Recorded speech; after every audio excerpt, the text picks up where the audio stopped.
Satisfaits du développement des liens bilatéraux depuis l'établissement des relations diplomatiques en 1970, les deux dirigeants ont affirmé leur volonté de les porter à une nouvelle hauteur.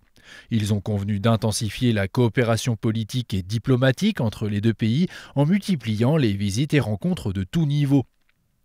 Sur le plan économique, les deux premiers ministres ont décidé de charger les organes compétents de chercher des mesures pour porter rapidement le commerce bilatéral à 1 milliard de dollars.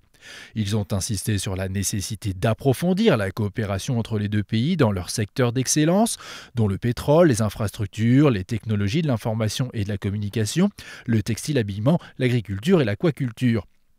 Il est également nécessaire de signer des conventions pour favoriser les investissements réciproques.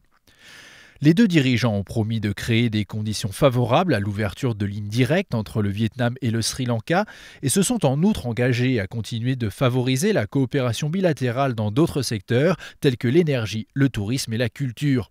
Ils ont souligné l'importance du maintien de la paix et de la stabilité en mer orientale, de la liberté de navigation maritime et aérienne et du règlement pacifique des litiges conformément au droit international.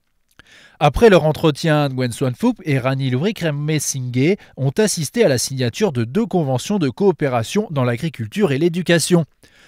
Durant son séjour au Vietnam, le Premier ministre sri-lankais a rencontré le secrétaire général du Parti communiste du Vietnam, Nguyen Phu Trong, le président Chanh Dai Quang et la présidente de l'Assemblée nationale, Nguyen Thi Kim Ngan.